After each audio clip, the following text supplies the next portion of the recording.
Class 7 অধ্যায় 6 শিলা ও মাটি। দেখো আগ্নেয় শিলা দুই ধরনের, একটা নিঃসারী আর উদ্ভিদী। নিঃসারীকে দুই ভাগে ভাগ করা হয়, লাভা গঠিত ও পাইরোক্লাস, আর উদ্ভিদী উপপাতালিক আর পাতালিক।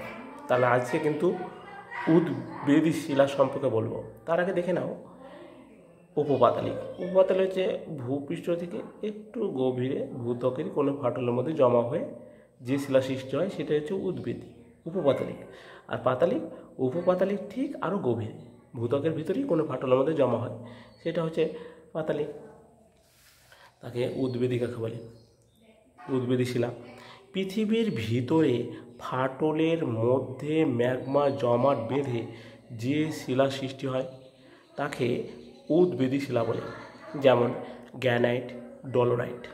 তাহলে পৃথিবীর ভিতরে এই ভূপৃষ্ঠ থেকে পৃথিবীর ভিতরে কোনো ফাটলের মধ্যে ধরো ম্যাগমা জমাট বাঁধলো, যে শিলা সৃষ্টি হলো, ঠান্ডা হয়ে যে শিলা সৃষ্টি হলো সেটাই হচ্ছে উদ্ভিদী শিলা, যেমন গ্রানাইট ও ডলোরাইট। উদ্ভিদী শিলা শ্রেণীভাগ গভীরতা অনুসারে আগ্নেয় শিলাকে মানে উদ্ভিদী শিলাকে মূলত দুই ভাগে ভাগ করে। এক, পাতালিক শিলা। ভূগর্ভে অতি গভীর সঞ্চিত ম্যাগমা জমাট বেঁধে যে আগ্নেয় শিলা সৃষ্টি হয় তাকে বলা হয় পাতালিক শিলা, যেমন গ্রানাইট। তাহলে ভূগর্ভে একদম খুব গভীরে ভূত্বকের ভিতরে খুব গভীরে যখন লাভা ফাটলের মধ্যে জমা হয়ে সঞ্চিত হয়, যে শিলাটা সৃষ্টি হয় তাকে বলা হয় পাতলিক শিলা, যেমন গ্রানাইট। এই উপপাতলিক শিলা ভূগর্ভের সামান্য নিচে, তার মানে ভূত্বক থেকে একটু সামান্য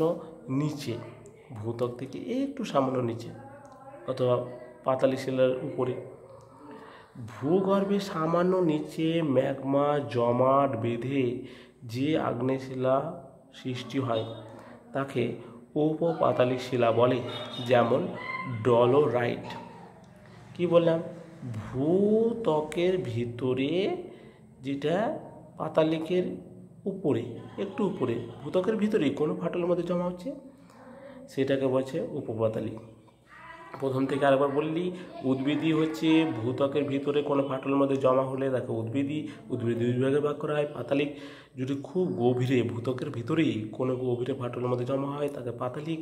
আর পাতালিকের ঠিক উপরে এবং ভূত্বকের একটু নিচে কোনো ফাটলের মধ্যে জমা হলে তাকে উপপাতালিক বলে।